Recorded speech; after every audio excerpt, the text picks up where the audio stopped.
ada mujizat yang besar terjadi. Di dalam hadirat-Mu ada kemenangan terjadi. Amin. Itulah sebabnya malam hari ini kami bersatu bersama-sama mencari hadirat-Mu tempat ini Tuhan. Membawa hati kami untuk menyembah Engkau, Allah kami yang hidup, Allah kami yang berkuasa atas langit dan bumi. Mujizat yang pernah ada dulu, sekarang sampai selama-lamanya akan tetap terjadi buat setiap hidup kami. Di dalam kelemahanku, ku sempurna kuasa-Mu. Hebatnya tantanganku, lebih hebat Tuhanku. Ku berserah kepadamu. Sekali lagi bersama katakan, di dalam kelemahanku, sempurna kuasa-Mu. Hebatnya tantanganku, lebih hebat Tuhanku. Ku berserah kepadamu yang membelah laut, yang teduhkan badai, yang mustahil pun terjadi karena kuasa-Mu. Yang pegang hidupku, yang buka jalan bagiku. Kau pembuat mujizat terjadi. Mari berikan sorak-sorai tepuk tangan paling meriah buat Tuhan, pembuat mujizat terjadi. Di dalam kelemahanku, sempurna kuasa-Mu. Hebatnya tantanganku, lebih hebat Tuhanku. Ku berserah kepadamu yang membelah laut, yang teduhkan badai, yang mustahil pun terjadi karena kuasa-Mu. Yang pegang hidupku, yang buka jalan bagiku. Kau pembuat mujizat terjadi. Katakan bersama, yang membelah laut, yang teduhkan badai, yang mustahil pun terjadi karena kuasa-Mu. Yang pegang hidupku, yang buka jalan bagiku. Kau pembuat mujizat terjadi.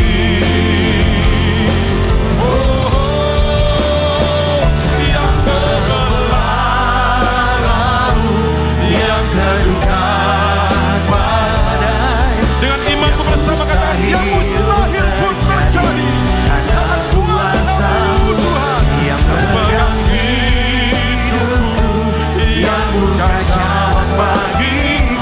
Kau membuat. Mari saya undang kita bangkit berdiri bersama-sama.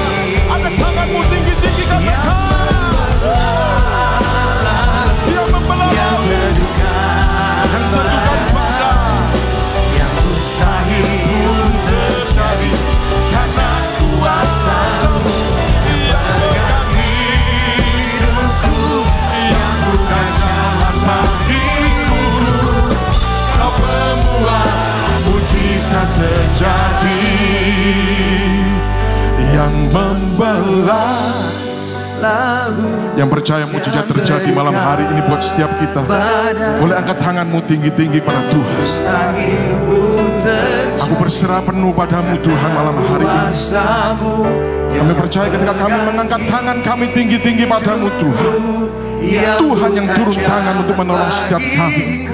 Kami percaya mujizat yang dulu terjadi akan terjadi saat ini juga. Sekali lagi bersama katakan, yang membelah laut, yang membelah laut, yang teduhkan badai, yang mustahil pun terjadi karena kuasa-Mu yang pegang hidupku, yang buka jalan bagiku. Kau berbuat mujizat. Sekali lagi katakan, yang membelah laut, yang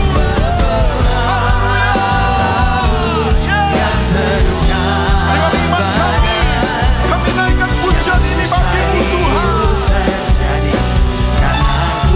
Yang pegang hidupku, yang buka jalan bagiku. Kau membuat mujizat terjadi. Katakan, Kau membuat mujizat. Kau membuat mujizat terjadi. Kau membuat mujizat terjadi. Ya, sorak-sorai buat Tuhan. Mari sembah, angkat suara-Mu sembah. Haleluya, haleluya. Malam hari ini Tuhan, malam hari ini kami percaya mujizat-Mu terjadi. Kami percaya bahwa Tuhan yang kami sembah mempunyai kuasa yang hebat, mempunyai kuasa yang hebat dan besar. Kami serahkan segala permasalahan hidup kami di dalam tangan-Mu Tuhan. Mari saudara-saudara terkasih, sembah. Angkat hati-mu, sembah Tuhan. Haleluya, haleluya.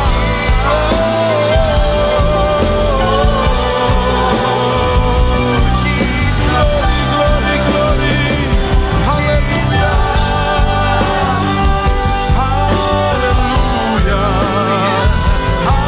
haleluya.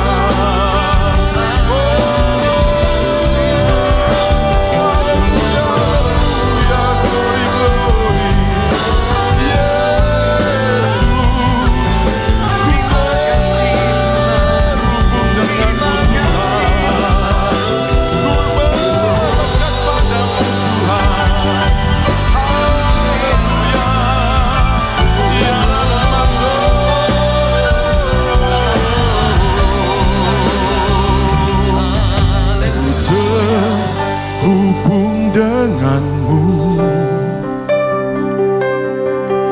selalu melekat di hatimu. Firman-Mu itulah dasar hidupku, yang berdaulat atas. Ku terhubung denganmu. Biar malam hari ini kita terhubung dengan Tuhan, selalu melekat di hatinya Tuhan. Yes, Lord. Firman-Mu itulah dasar hidupku, yang berdaulat atasku.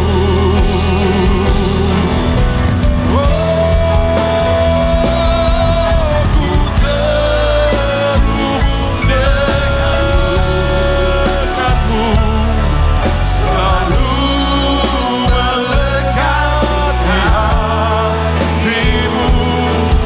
Firman-Mu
Tuhan. Setiap penyembahan kami malam hari ini Tuhan, Terima kasih Yesus. kami tidak bisa membalas setiap kebaikan-Mu Tuhan. Terima kasih Yesus.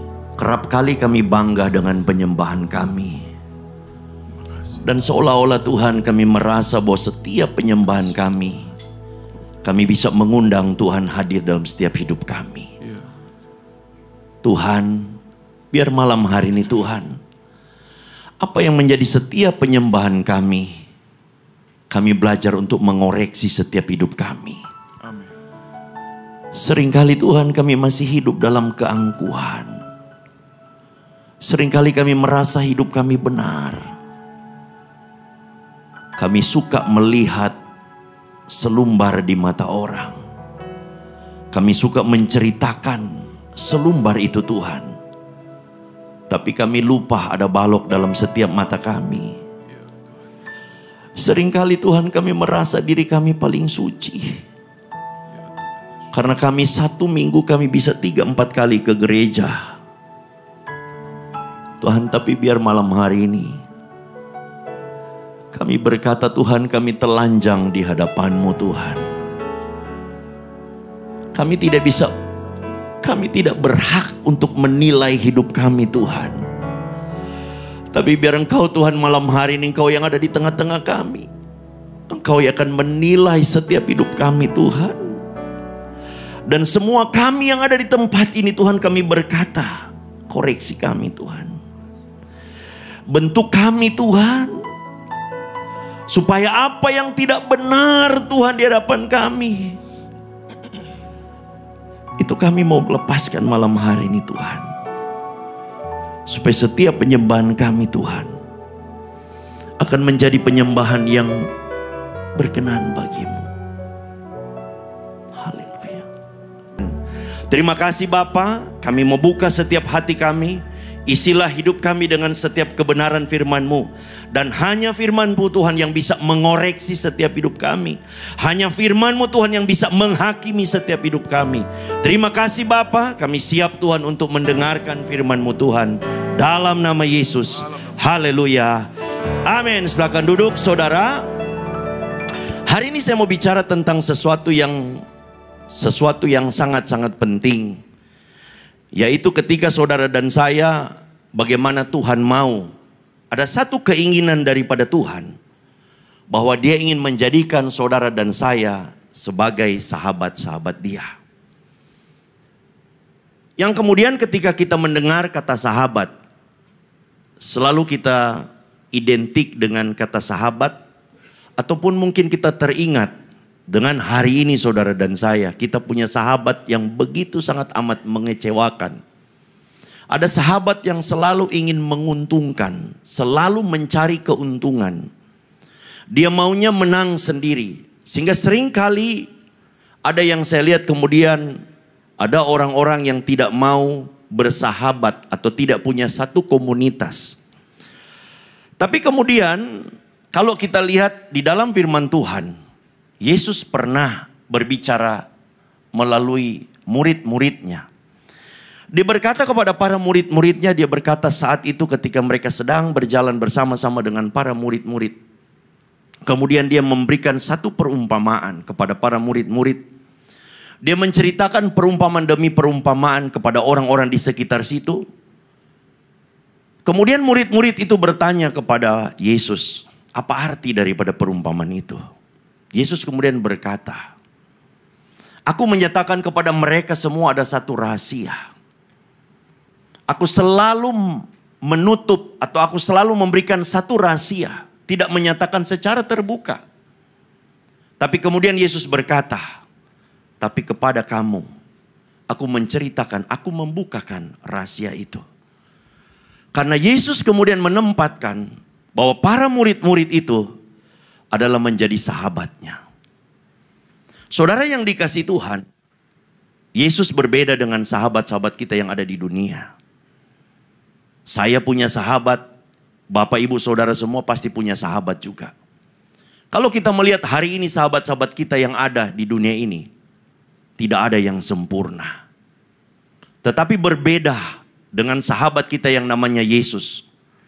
Yesus adalah sahabat yang sejati. Dia selalu hadir di tengah-tengah kesulitan hidup saudara dan saya.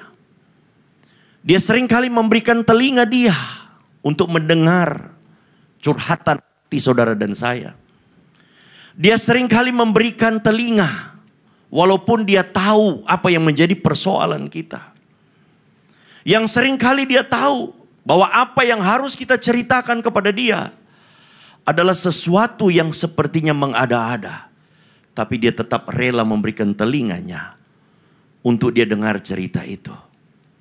Saudara yang dikasihi Tuhan, malam hari ini supaya semua hari ini kita di tempat ini, kita rubah cara pandangan kita untuk menempatkan Yesus sebagai sahabat yang sejati. Ada satu tokoh dalam Alkitab di Perjanjian Lama, yaitu Abraham. Kita tahu bersama semua kisah tentang Abraham. Nah, yang menarik kemudian di dalam kitab Yakobus 2 ayat 23. Kita lihat saudara ayat firman Tuhan ini. Yakobus 2 ayat 23 berkata begini saudara. Dengan jalan demikian genaplah nas yang mengatakan, lalu percayalah Abraham kepada Allah, maka Allah memperhitungkan hal itu kepadanya sebagai kebenaran. Saudara perhatikan, karena itu Abraham disebut sahabat Allah. Saya percaya hari ini saudara dan saya yang hari ini ada di tempat ini, dan orang Kristen yang ada di luar sana, ketika ditanya apakah saudara dan saya mau menjadi sahabat Allah, 1000% saya berkata, dan saya meyakini bahwa semua pasti berkata, aku mau menjadi sahabat daripada Allah. Karena ketika kita mau menjadi sahabat daripada Dia, ada begitu banyak keuntungan-keuntungan yang kita terima. Kita bisa mendapatkan sesuatu yang berbeda daripada apa yang kita terima oleh sahabat-sahabat di dunia ini. Saudara yang dikasihi Tuhan, hari ini saya ada seperti ini karena saya bersahabat dengan ada satu teman saya. Teman saya ini adalah orang yang dalam tanda kutip secara finansial dia adalah orang yang kaya, orang yang berkelebihan, keluarganya adalah keluarga yang hebat. Saya pernah menceritakan di tempat ini, bapak saya waktu saya SMP bangkrut saudara. Usahanya kolaps. Kemudian yang terjadi adalah ketika saya berteman dengan ada satu teman saya di kota Manado. Teman saya ini adalah orang yang secara finansial salah satu orang terkaya di sana. Oleh karena saya berteman dengan dia, yang mestinya saya sudah tidak mendapatkan satu tempat yang terbaik. Dalam satu situasi, dalam studi saya, dalam pekerjaan saya. Tapi karena saya dekat dengan dia, dia memperkenalkan kepada sanak keluarganya, paman-pamannya. Kemudian paman-pamannya ini kemudian menarik saya, akhirnya menempatkan saya, memperkerjakan saya di lingkungan pekerjaan mereka dengan satu posisi yang sangat tinggi dibandingkan dengan pendidikan saya. Nah, dari situ kemudian saya melihat apa yang saya alami dengan sahabat saya ini, bahwa oleh karena persahabatan saya dengan dia, hari ini hidup saya seperti ini. Saya bersyukur saudara dengan apa yang saya alami hari ini. Nah, kalau saya kemudian coba membandingkan pertemanan saya, persahabatan saya dengan teman saya mengalami seperti ini, dan kemudian saya coba membandingkan dengan kalau Tuhan kemudian menganggap bahwa hidup saudara dan saya, pribadi kita adalah sahabat dia, saya mau katakan pada malam hari ini, beda jauh langit dengan bumi. Sehingga hari ini saudara, ketika saya menjadi seorang hamba Tuhan, saya dipanggil menjadi seorang pendeta, karena satu sahabat saya yang ada di dalam kerajaan sorga yang namanya Yesus. Dia berkata, hari ini kamu Roy menjadi sahabatku. Sehingga hari ini saya ada. Saudara, kemudian kita lihat di dalam Yohanes 15 ayat yang ke-14. Yesus sendiri yang kemudian mendeklarasikan, dia yang menyatakan bahwa saudara dan saya adalah sahabatnya. Dia berkata bahwa kamu adalah sahabatku. Tapi tidak sampai di situ, tapi kemudian dia berkata, jikalau kamu berbuat apa yang kuperintahkan kepadamu. Kalau kemudian saya coba balik saudara, firman Tuhan ini berkata begini. Kalau kamu melakukan setiap perintahku dan ajaran-ajaranku, maka Yesus berkata kamu adalah sahabat-sahabatku. Saudara, saya mau kasih tahu hari ini, jujur saya juga. Saya kalau mau menjadi sahabat daripada Yesus, saya mau cari keuntungan. Saya mau tanya Tuhan, kira-kira besok dolar mau berapa? Ya toh?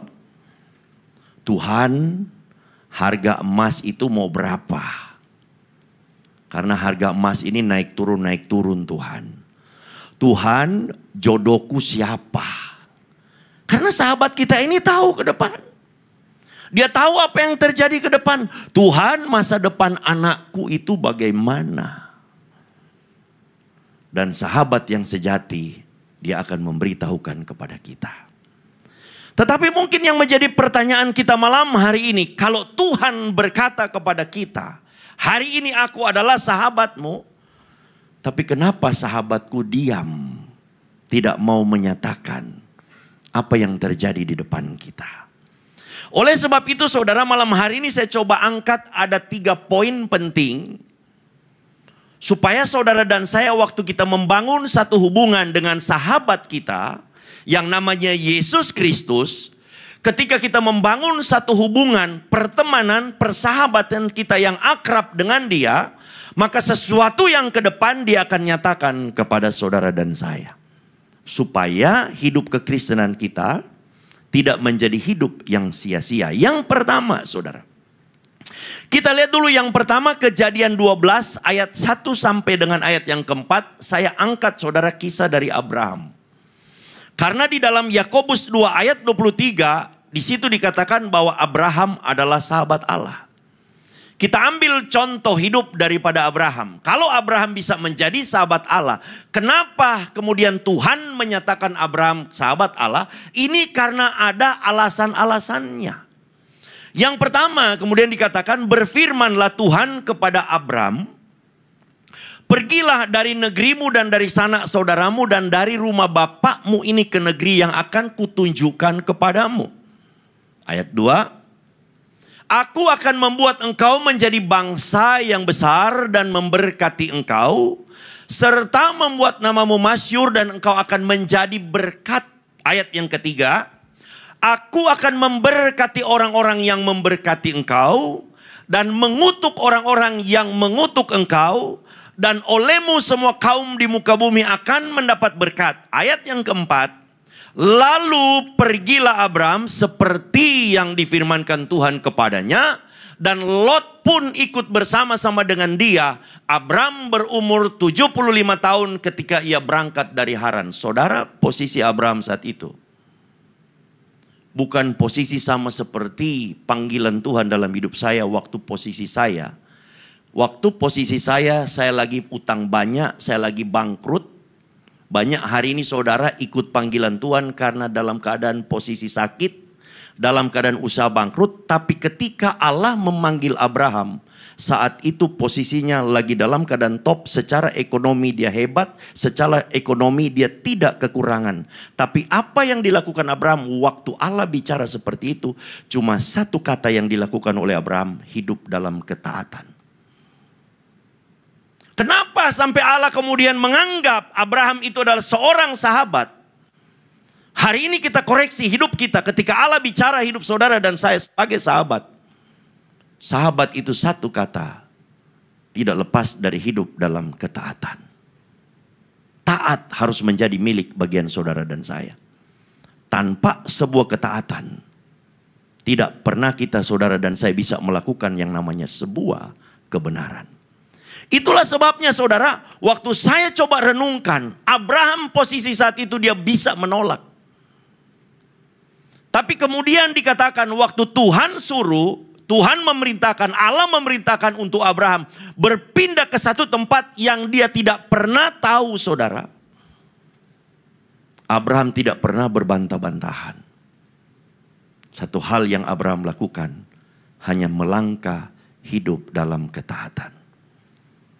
Hari ini banyak saudara dan saya, kita seringkali hidup dalam kekristenan kita. Ketaatan sudah tidak menjadi milik bagian kita. Kita kelihatan aktif di gereja. Kita kelihatan aktif di dalam penyembahan. Kalau bicara tentang penyembahan, tidak ada yang bisa menandingi mungkin kita hari ini. Tapi satu hal, di dalam hidup kekristenan kita, tidak ada satupun unsur ketaatan. Suka memberontak. Ini yang terjadi saudara di gereja Tuhan di akhir zaman ini.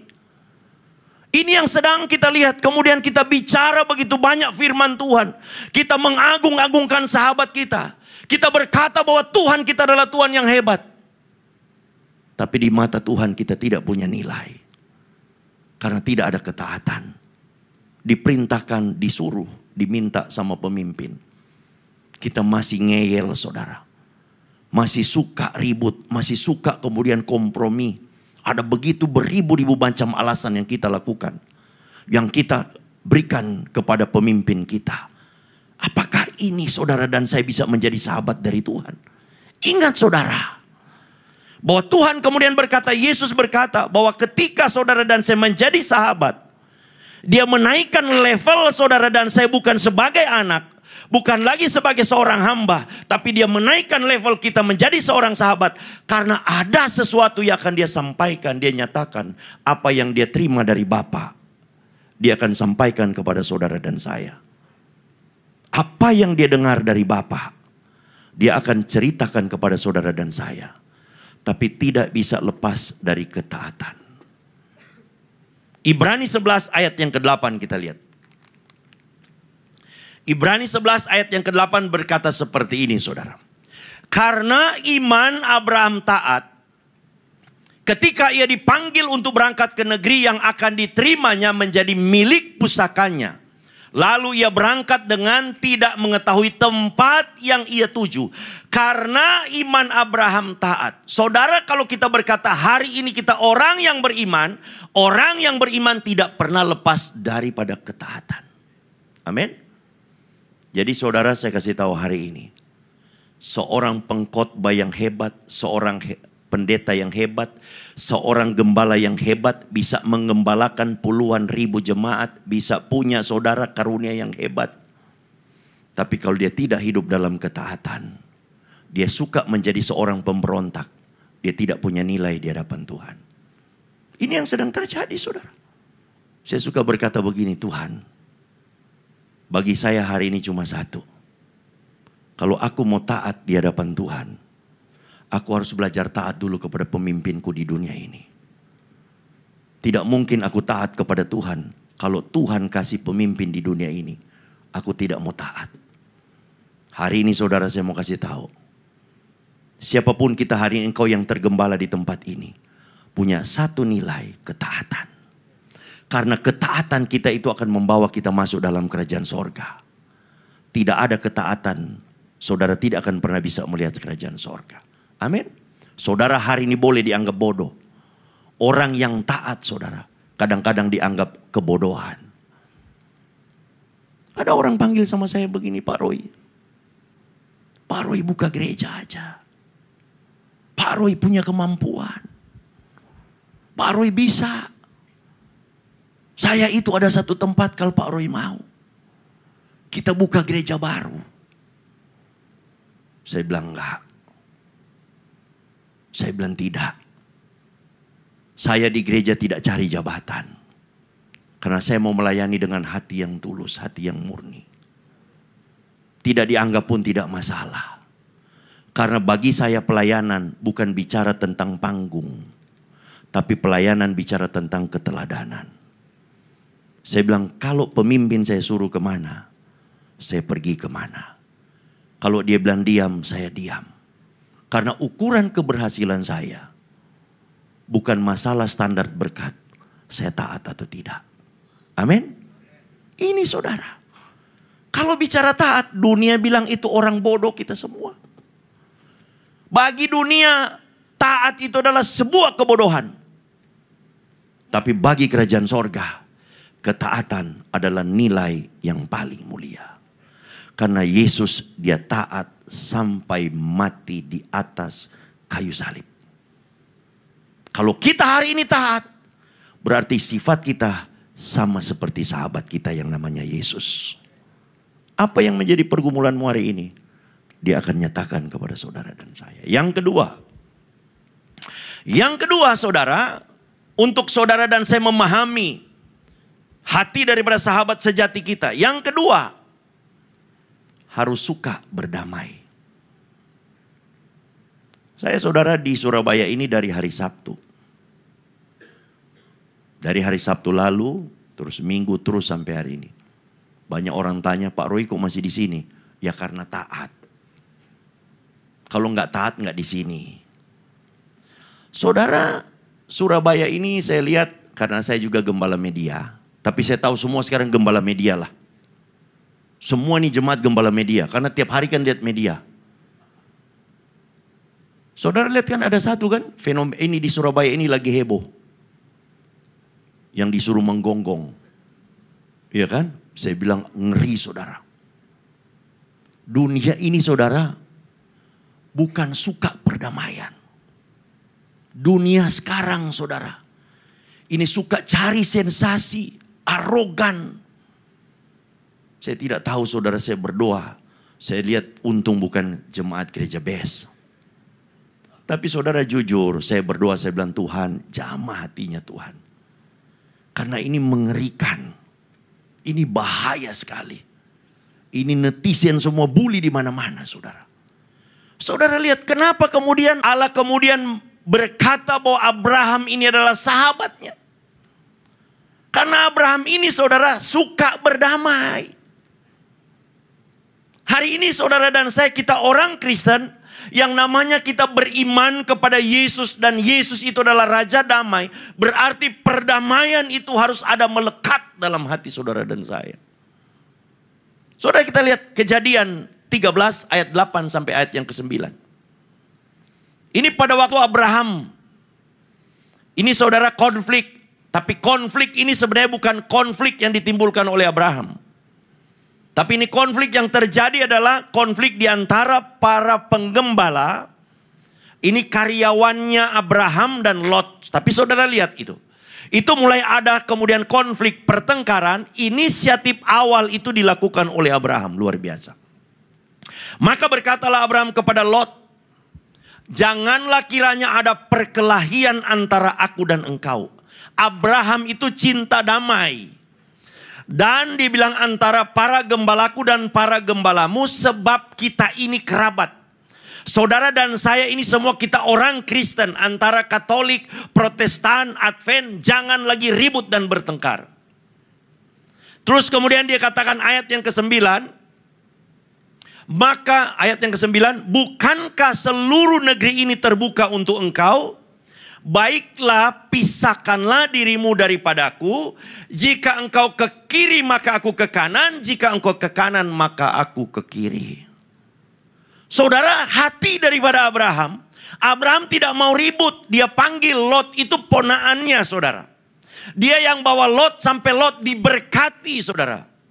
Tapi kemudian Abraham berkata, Lot, kita ini kerabat, jangan ribut. Kamu maunya mana? Lot kemudian berpikir dia cari tempat yang paling baik. Saudara saya kasih tahu. Abraham dapat tempat yang kering, yang tidak, yang namanya subur. Tapi saudara saya kasih tahu hari ini. Kalau kita punya suka sifat berdamai. Kita selalu mencari perdamaian. Walaupun hari ini ekonomi kita sedang dalam keadaan terpuruk. Allah pasti akan memulihkan setiap hidup saudara dan saya. Amin. Jangan suka cari saudara yang namanya gara-gara. Ya tapi kalau saudara mau terkenal silakan. Seperti menggonggong itu. Ya kan. Saudara mau cari, silakan saudara. Saya bilang makanya, waduh ngeri sekarang. Ini memang karena akhir zaman saudara. Iblis sedang menyerang dan mengambil damai sejahtera. Damai sejahtera saudara ini sedang diambil daripada setan itu. Dan setan sedang memberikan kepada saudara dan saya hari ini tuh yang namanya saudara keserakahan. Yang namanya emosi, yang namanya keangkuhan sedang diberikan kepada saudara dan saya. Tapi saya berdoa malam hari ini. Supaya firman itu membentengi setiap hidup saudara dan saya. Supaya damai itu keluar dari hidup saudara dan saya. Supaya orang di sekitar kita akan mengalami waktu kita ada di tengah-tengah mereka. Kita akan memancarkan damai itu. Amin. Jangan kemudian saudara ada di tengah-tengah orang lain. Kemudian orang menjadi gelisah karena apa saudara? Ketika saudara ada di tengah-tengah mereka. Saudara itu kemudian membuat situasi jadi panas. Tapi di mana saudara berada, disitulah kedamaian akan turun dalam setiap hidup saudara dan saya. Matius 5 ayat 9, Yesus kemudian berkata begini saudara. Matius 5 ayat yang ke-9. Yesus berkata di dalam Injil Matius 5 ayat yang ke-9. Berbahagialah orang yang membawa damai. Karena mereka akan disebut anak-anak Allah. Jadi saudara dan saya hari ini kalau kita kemana-mana kita membawa damai, membawa sukacita, kita ini akan disebut anak-anak Allah. Tapi saudara tahu, waktu kita menjadi pembawa damai, ingat, iblis tidak senang. Saudara saya mau cerita satu kisah. Ini sebelum gereja saudara. Satu kali saya khotbah, sebelum gereja Besada. Selesai saya khotbah saudara, kami ada fellowship. Satu bapak-bapak datang, dia bilang begini sama saya. Brur kenal gak sama saya? Saya bilang, oh ya saya tahu. Kalau Brur gak kenal saya bisa pukul sama Brur. Bayangkan saudara. Waktu dia bilang, ini benar terjadi saudara. Waktu saya bilang begitu, ini para ibu-ibu di samping saya langsung tarik saya. Jangan urapan saya keluar. Kalau urapan saya keluar, 1 kilo bogem mentah kena di mata kiri, 1 kilo bogem mentah kanan itu tangan kanan kena di mata kanan. Saya cuma senyum. Saya bilang gak apa-apa. Akhirnya saudara, orang ini bilang begini, saya cuma tes. Bayangkan saudara, dia cuma tes sama saya. Dia bilang ternyata kamu hamba Tuhan benar. Bayangkan saudara, ada banyak orang akan tes saudara. Jadi kalau hari ini ada orang yang bikin naik darah saudara, anggapnya saudara sedang dites. Amin. Coba lihat kiri kanan, jangan-jangan dia yang tes saudara. Karena biasa begini saudara. Karena mau datang worship night, suami istri lagi konflik, gencatan senjata dulu.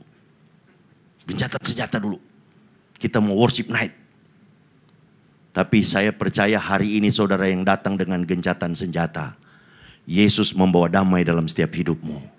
Dan waktu Anda pulang dari tempat ini, damai menetap dalam setiap hatimu. Amin. Tepuk tangan untuk Tuhan. Jadi saudara dan saya hari ini manapun kita itu harus menjadi pembawa damai. Banyak orang bilang begini. Pak Roy ini, di mana-mana ada Pak Roy, pasti ada tertawanya. Saya bilang saya ini bukan stand up komedi saudara. Tapi bagi saya hidup itu harus sukacita. Amin. Makanya saya itu orang bilang begini. Pak Roy ini gak ada matinya. Saya bilang kalau saya cerita masalah saya. Anda akan nangis 7 hari 7 malam. Tapi bagi saya. Hidup ini harus dinikmati dengan sukacita. Makanya saudara pulang yang saya lihat, saya tadi perhatikan ada datang ini muka cemberut-cemberut. Pulang ini damai sejahtera Allah sudah melingkupi dalam hidup saudara. Amin. Hidup dengan sukacita. Yang terakhir saudara. Yang terakhir saudara, Kejadian 22 ayat 2 sampai dengan ayat yang ketiga. Kenapa Allah memilih yang namanya Abraham untuk menjadi sahabat dia? Di dalam kitab Kejadian 22 ayat 2 sampai ayat yang ketiga, waktu kemudian Allah memberkati Abraham dengan anaknya yang tunggal itu yang namanya Ishak. Kemudian Tuhan memberikan perintah, Allah memberikan perintah kepada Abraham, dia berkata begini. Firman-Nya, ambillah anakmu yang tunggal itu yang kau kasihi, yakni Ishak. Pergilah ke tanah Moriah dan persembahkanlah dia di sana sebagai korban bakaran pada salah satu gunung yang akan kukatakan kepadamu. Keesokan harinya, pagi-pagi bangunlah Abraham.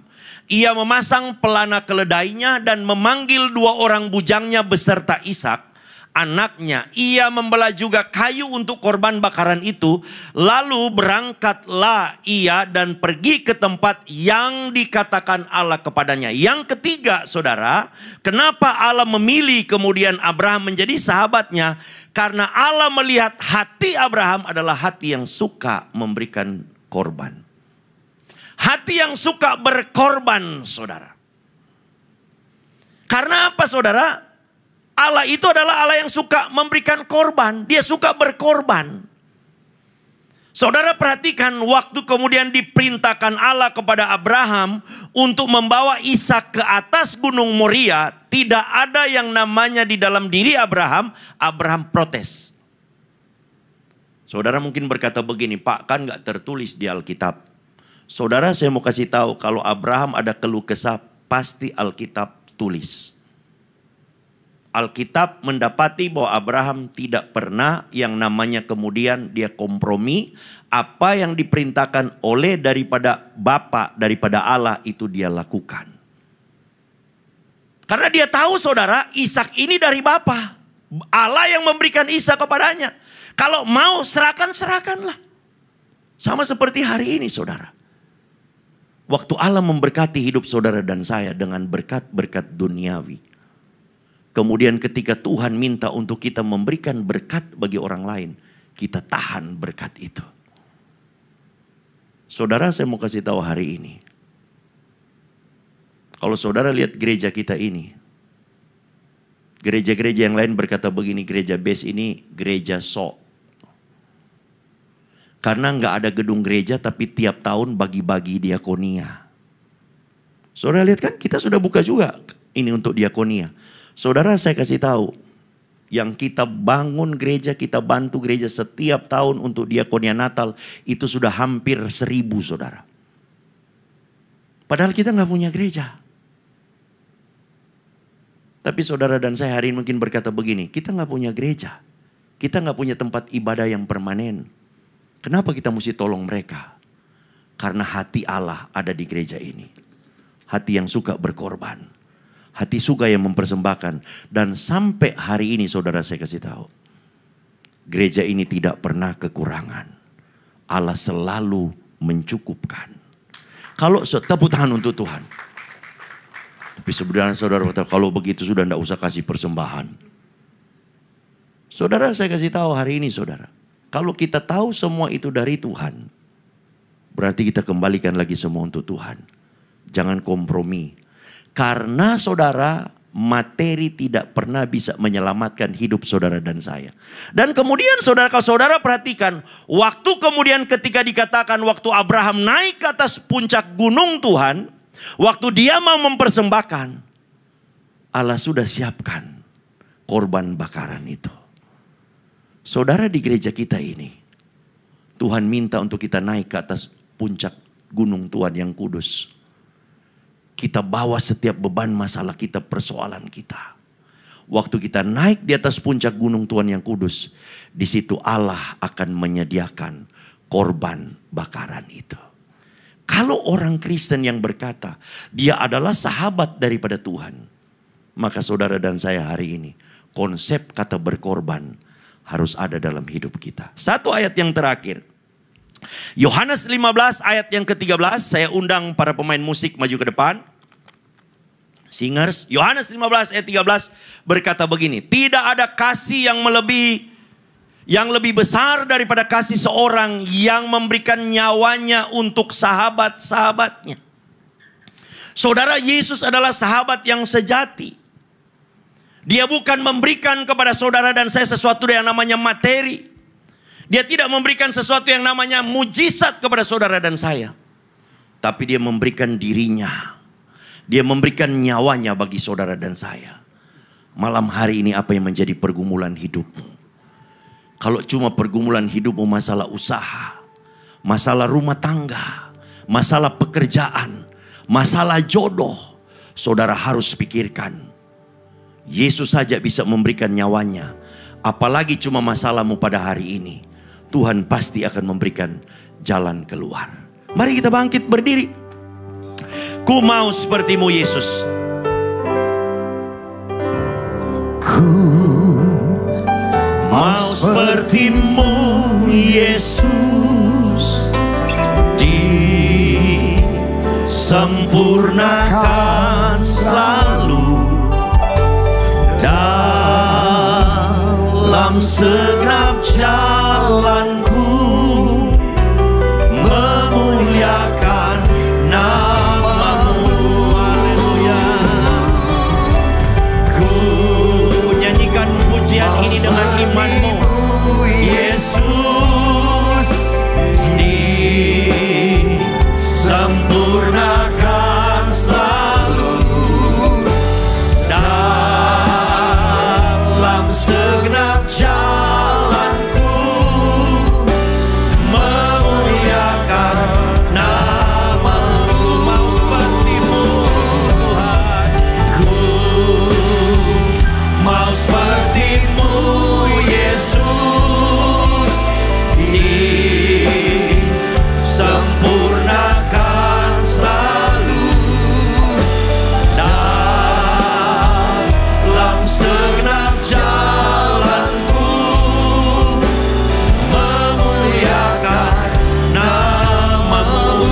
Saudara yang dikasihi Tuhan, mungkin malam hari ini saudara datang di tempat ini. Kita ada begitu banyak pergumulan. Bukan hanya saudara, saya juga. Mungkin kau sedang bergumul mungkin dengan sanak keluargamu yang hari ini mungkin sedang terbaring sakit. Mungkin dokter mulai berkata bahwa tidak ada harapan. Atau mungkin hari ini rumah tanggamu sedang diambang dalam satu kehancuran. Ada konflik dalam rumah tanggamu. Atau mungkin ada sesuatu yang sedang terjadi yang tidak bisa engkau ungkapkan. Ingat, malam hari ini Yesus ada bersama-sama dengan kita.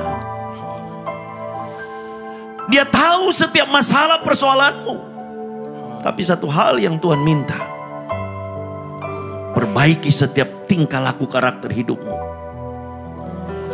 Tuhan bilang memang ketika engkau dan saya hari ini ada di dunia ini, masalah dan persoalan tidak pernah lepas dari hidup saudara dan saya. Tapi ingat, konsep kata taat harus melekat dalam hidup kita. Tuhan, aku taat untuk tidak melakukan bahasa-bahasa yang kasar. Tuhan, aku tetap taat untuk tidak kemudian Tuhan bicara yang tidak baik denganmu Tuhan. Aku tetap taat Tuhan untuk aku tetap mengasihi pasanganku. Aku tetap taat Tuhan untuk melakukan setiap firman-Mu Tuhan. Terima kasih Tuhan. Dan biar setiap kami Tuhan hari ini, kami bukan menjadi orang yang garang Tuhan, tapi kami menjadi orang yang menjadi pembawa damai. Biar pembawa damai itu menjadi milik bagian kami Tuhan. Dan setiap kami dimanapun kami berada Tuhan, orang itu akan mengalami damai karena ada Yesus dalam setiap hidup kami. Dan biar kami mau berkorban setiap hidup kami. Kami berkorban untuk orang-orang di sekitar kami Tuhan.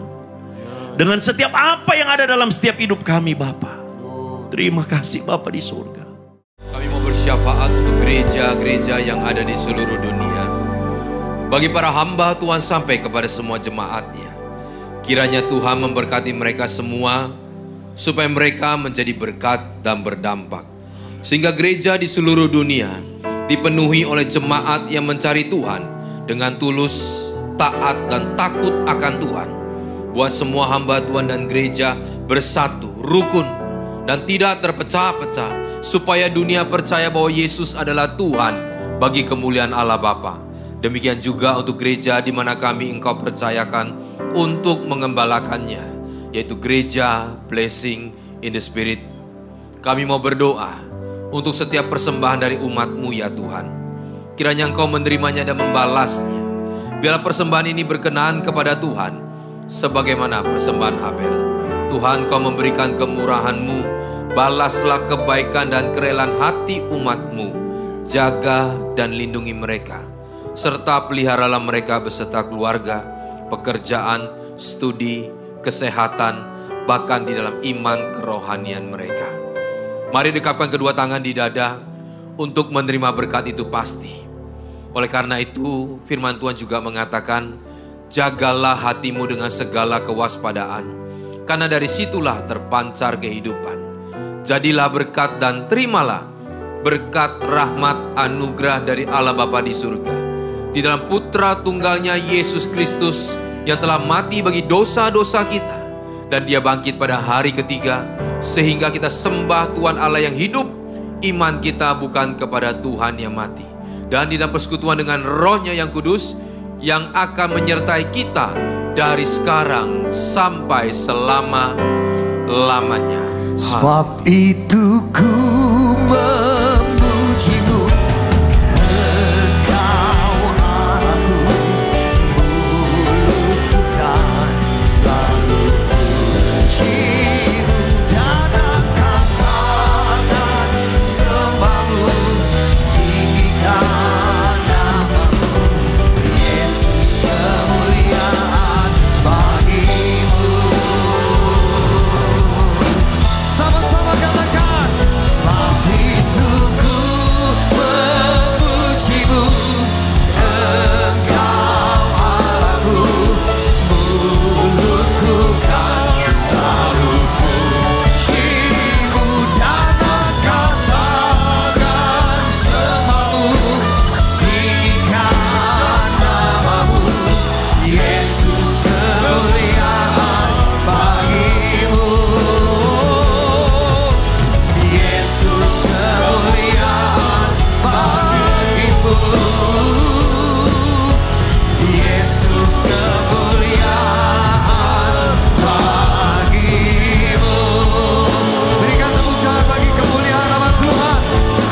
Mari sama-sama kita duduk di dalam doa Bapa kami bersama-sama.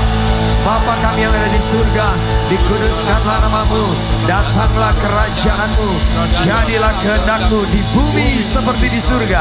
Berikanlah kami pada hari ini makanan kami yang secukupnya, dan ampunilah kami akan kesalahan kami, seperti kami juga mengampuni orang yang bersalah kepada kami. Dan janganlah membawa kami ke dalam pencobaan, tetapi lepaskanlah kami daripada yang jahat.